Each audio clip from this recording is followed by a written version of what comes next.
This is the video for the procedure on the iodination of acetone. You will be using glass pipettes for this experiment to dispense your reagent solutions. Practice first with water and how to properly use the pipette before starting your experiment. If you're using a rubber bulb, fit the rubber bulb on top of the pipette and submerge the tip into the water.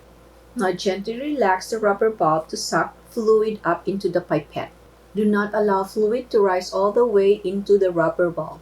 However, if it does, immediately wash the inside of the bulb with lots of water and dry with paper towel. Take the measurement of your volume at the lower meniscus. If you got the desired volume, press your forefinger at the top of the pipette. Hold and gently release your forefinger as you dispense the water into your reference test tube or a waste beaker. Now it's time to learn how to use the pipette pump. Insert the pipette into the pump. Gently rotate the wheel of the pump clockwise to aspirate the liquid. Continue rotating the wheel until you get to the desired volume. Make sure to measure the liquid at eye level, and measurement should be at the lower meniscus. Now you may dispense the liquid by rotating the wheel counterclockwise. Now you're all set to start your experiment. Label 4 150 ml beakers with 4 molar acetone, 1 molar HCl, 0.005 molar iodine, and water. Fill this with 25 ml of each corresponding liquids.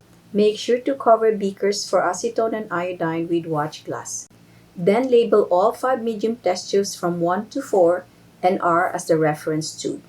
Now it's time to measure out the volume of each reagent as written on Table 1 of your data and calculation sheet.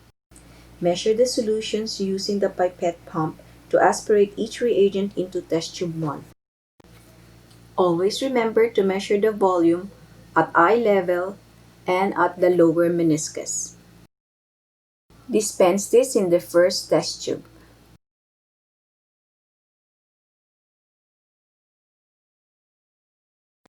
Continue aspirating the remaining reagents. However, make sure that the iodine solution will be dispensed last.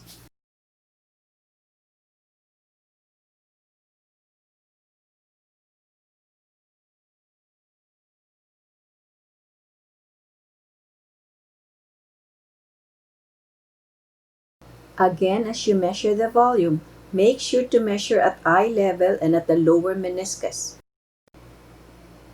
Dispense reagent to test tube 1.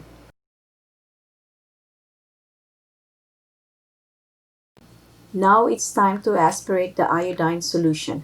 Noting the time using the stopwatch to 1 second, start aspirating the iodine solution. The reaction will turn yellow because of the presence of iodine, and the color will fade slowly as the iodine reacts with acetone. And quickly, with the stirring rod, mix the reagents thoroughly.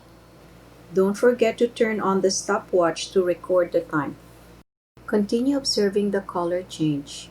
As test tube 1 is side by side with the reference tube containing distilled water, record the time the color of the iodine disappears.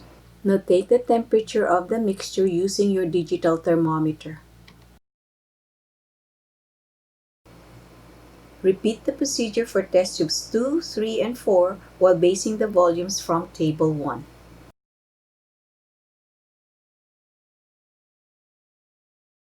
Fast forward, if you have completed trial 1, repeat the experiment for your second trial. The amount of time required in the 2 trials should agree within about 20 seconds.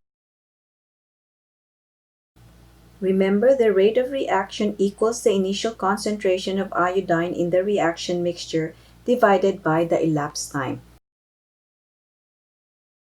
Now it's time to dispose your reaction mixtures and remaining reagents from your beakers. Decant all solutions in one of the beakers. Use another beaker if full.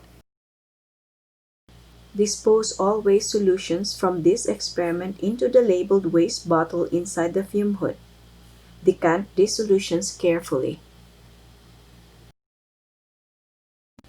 Put the lid back and slide the doors of the fume hood. Now you may start washing your glasswares.